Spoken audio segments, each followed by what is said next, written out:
Okay. So after that very lucrative and advanced thing, we are going back to the little basic, because that's what challenges. So, it's one of the most important step, one of the most crucial and one of the most delicate, patient, it can result in mishap, on lot of stress if properly for the person. Now, just right frame of mind, what do we need? What all should we have on our trolley table to deal with any kind of challenges with dealing with different kind of CCCs. So we definitely need to have micro scissors and forceps. We need to have both dispersive and cohesive viscoelastics. To keep a pediatric capsular rhexis forceps on the side also, you don't know when you'll need it. Make sure that your eyes are of low vitreous pressure. So, these are various eyes you'll get. Many people have glaucoma, many have other issues. And if your vitreous pressure is high during the surgery, it will affect the outcomes of your CCC. Of course, a cool mind. And if you have the luxury of femto laser, like, it does make your life easier, especially in difficult cases. So before we actually get into cases scenario, let's look at the two different factors of rhexis, a good rhexis. So when you're going parallelly alongside, then you are sharing metals. You land up with problem of peripheral extension. So do understand your forces, do understand what direction are you trying to carry on when you're doing your rhexis.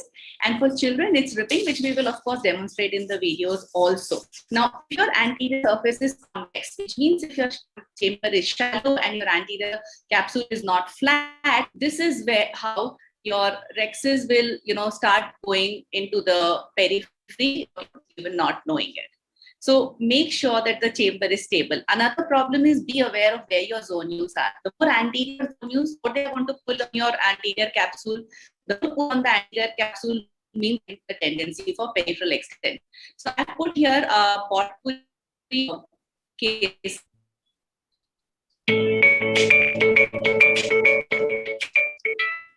I enter the hypermature cataract thinking that I'll decrease the intralenticular pressure, but it goes completely on both directions, splitting the capsule. So now what do I do? Okay, this is classical Argentinian with a bulging cataract. Try not to disrupt the cortex at this stage now. Get radial tears on the side. So once I've made radial tears on the side, I'm trying to create a little flap, which I can then hold and create a curvy median and a continuous rhexis forceps. You may have to do it multiple times. You will have to do it on both the times.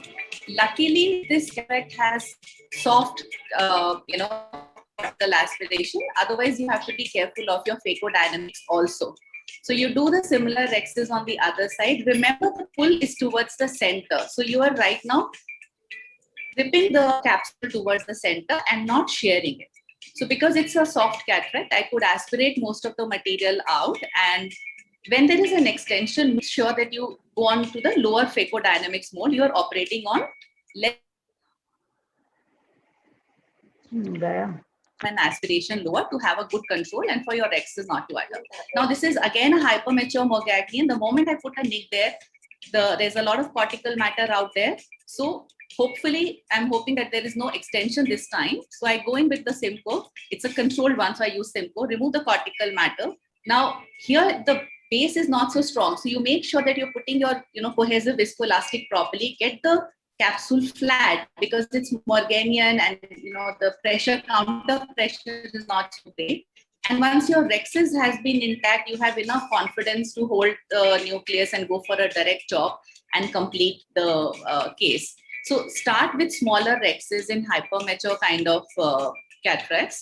So that gives you the liberty that you can keep a good well capsule bag and then you can decrease it later.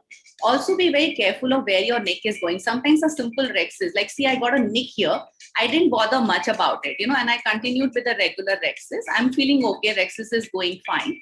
Another important thing is when you're doing any rhexis with cystitome or rhexis, make sure that you're not dipping the posterior wound, not if the visco grows out and then. So once I finish my phaco, I see that my nick here had caused a rent. And if I was on high fluid dynamics, this could have any time gone out. So it's important to be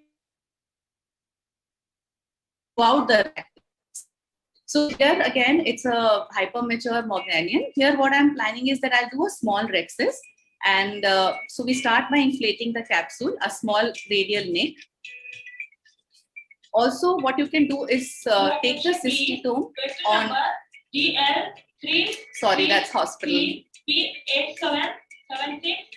Please report to the security. I repeat, vector number DL333. So once I've finished my smaller rhexis, I'm going to go inside, aspirate the intralenticular pressure so that the cortical matter, so that the pressure becomes less. Put the viscoelastics again to form the anterior chamber, get a flat capsule, give a radial nick and start all around. So this is a very safe technique where when you start with a smaller rhexis, there's no fear of your capsule extending or going to the periphery. So, for beginners and for difficult cases, I would urge that aim small and you can always enlarge it later. Here we are using the shearing force, which means you're going parallel. Now see, the direction of the cystitome is where you want to go. Keep going in the circle, perfect, linear rhexis. So, just take up one or two more scenarios. Now, the pediatric CCC is very different because in children, the capsule is very elastic, has a tendency to keep going down. And with the low spiral rigidity and a soft, it's more vitreous pressure. So what you do here, like for example, this case, I like to use microvitreal forceps for cases because cystitome doesn't give that good a hold. And here, if you know, okay, I'll just add a couple of cases. We've seen so much and gained so much. So one urgent million I had shown earlier where we were able to create a rhexis. Then there is situations sometimes where you're not able to get one piecemeal rhexis. So you have to keep trying, and even if it takes multiple attempts, try and get the size of the rhexis and change the length of a curving linear rhexis, which can by and large hold your rhexis together. So this video I just put for early beginners, that when they feel that I'm not able to get it in one go because capsule is not going to behave a certain way, you can take multiple snips, trying